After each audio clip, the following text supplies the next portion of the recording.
Hey everyone, thank you for tuning in to my channel today.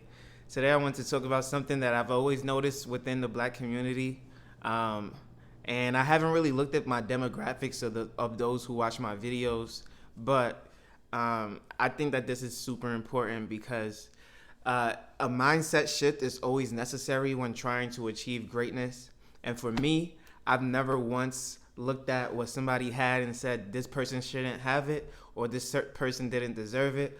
What I look at is how can I achieve what I want to achieve just like this person has achieved it, or how can I achieve something of that magnitude to where I get the same monetary value. But I'm never looking to put down somebody because that's not going to help me get rich. I never look at a billionaire or someone who makes millions of dollars and I say, oh, this person doesn't deserve it or they should give back or blah, blah, blah, because that's not going to help me get to where they are. Now, not everybody wants to be a millionaire. Not everybody wants to be a billionaire, and that's absolutely okay.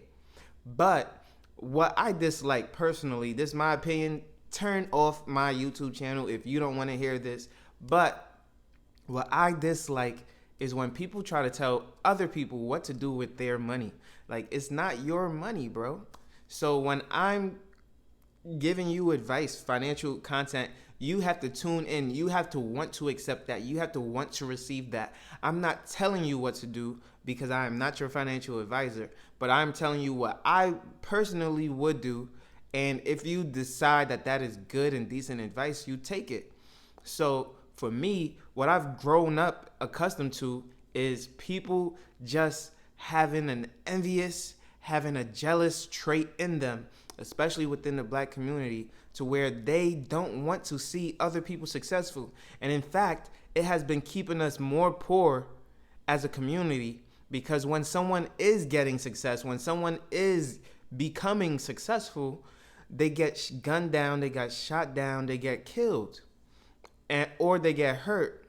They can't flash, they can't promote, they can't advertise themselves, they can't do anything but be quiet and leave the neighborhoods and cities that they've come from, instead of lifting others up within it, even if it's not you. They can't do that because the risk of going back is just so terrifying to some people. And so even now, as I'm making strides and becoming who I am, I'm doing that in a community, in a city that I'm not from.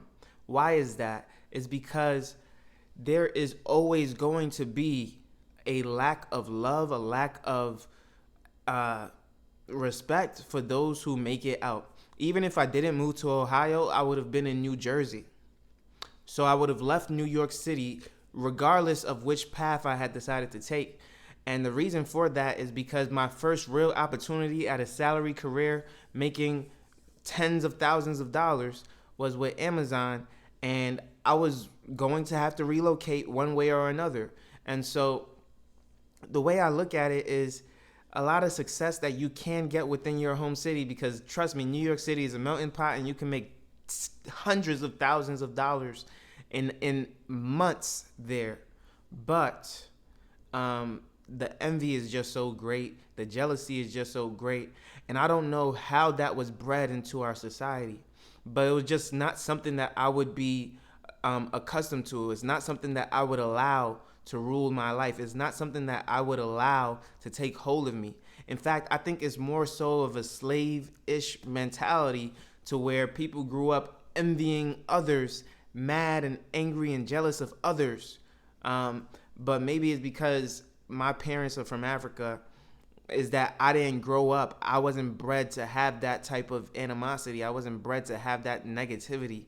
My family fought for freedom versus people who stayed alive had to give in. Their ancestors gave in to slave ships in some capacity.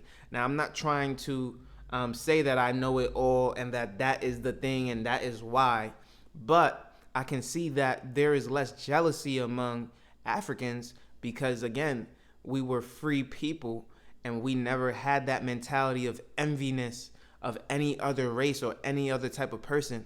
So we didn't look at each other as, oh, there's competition there. No, we looked at each other as, oh, if this person can do it, I can do it too. Because what is holding us back? There's nothing. Nothing is stopping us, right? And so I just think it's important to address that because we're not slaves. There's no reason to be jealous of anybody. You have the same 24 hours. People say this all the time, and yet we still have people today who are jealous of other people, who want people to spend their money on them. And it's not just black people, it's all types of races. I just spoke to a 40-year-old Caucasian male who is a teacher, very, very liberal minded. And he absolutely believed that it's okay for men to basically struggle and die. It's okay for a woman to have jobs that men won't have access to, all because we're more physically capable. We should always be out there doing all the physically demanding work. Now, that was on the extreme side, and but he truly believed it and stated himself that he's a fascist. And so when we have people like that, that mentality itself, it just leads to a devaluing of oneself. If you're a man, you should not be devaluing yourself. To uplift someone else, you don't need to devalue yourself. But to stay on topic again, we need to cut off this jealousy. We need to cut off this envious mindset. When I look at other people and their success, black, white, and Hispanic, doesn't matter. I'm just so happy for them. I'm so grateful for all that they have accomplished. And it may seem very weird because a lot of people aren't like that, genuinely wanting people to succeed, genuinely wanting people to flourish. And so I've had a lot of people who struggled to show me their budgets, struggled to show me the debts that they were dealing with, struggled to really let me into their life and help them and allow them to grow with me, because they didn't know that, whoa, this guy is actually genuine. This guy actually wants to better me and not tear me down. This guy actually wants me to succeed and not just throw stones in my face. This guy actually wants me to be successful, right? And so as you're watching this, you have to make the determination to no longer be jealous of others.